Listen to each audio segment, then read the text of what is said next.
Élections législatives qui vont se tenir, mais je pense que ce sera une période extrêmement, en tout cas difficile pour le Sénégal, parce que dans la campagne, dans ses promesses de campagne, le chef de l'État avait promis de réduire son mandat de 5 à 7 ans.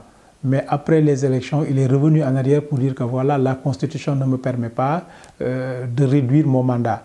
On a organisé un référendum, mais malheureusement, le référendum aussi, c'était sur 15 points. Donc, il fallait répondre oui ou non sur 15 points. Donc, ce qui a été extrêmement difficile, ce qui n'a pas permis, en tout cas aux citoyens, de se positionner.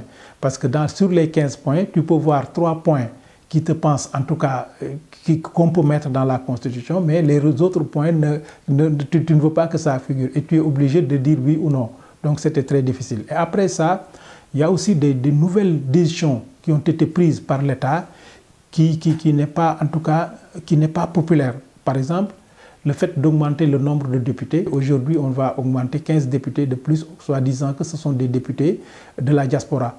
Aujourd'hui, en tout cas, les gens n'y croient plus à l'Assemblée nationale.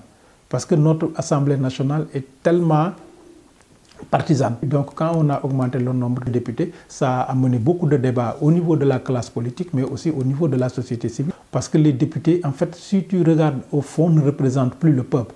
Le système électoral fait que c'est en général le président ou le parti politique qui choisit ses députés. Donc quand je suis député, je ne représente pas le peuple, je représente mon parti. Parce que je veux être réélu la prochaine législature. Donc je travaille plus pour mon parti que pour ma communauté. Donc c'est ça. Et aujourd'hui, la situation est que les dates viennent d'être fixées. C'est le 30 juillet maintenant, le 30 juillet. Mais il y a beaucoup de discussions. Parce qu'il y a beaucoup de personnes qui pensent qu'il n'y aura pas d'élection parce que ça va coïncider avec l'hivernage. Quand c'est l'hivernage, donc les paysans sont préoccupés par leurs champs.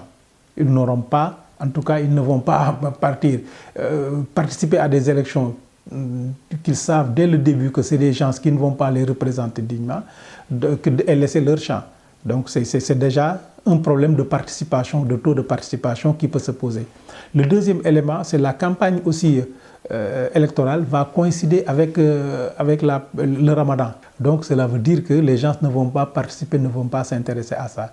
Donc déjà c'est un grand débat. Une partie de l'opposition n'est pas d'accord sur la date qui a été fixée. Parce que c'est aussi une date qui va au-delà de la fin du mandat des députés. Parce que les députés, leur mandat doit finir au mois de juin, le 30 juin. Donc c'est vraiment un problème qui est là. Et que, en tout cas, que ce soit la classe politique, la société civile, on est en train de discuter.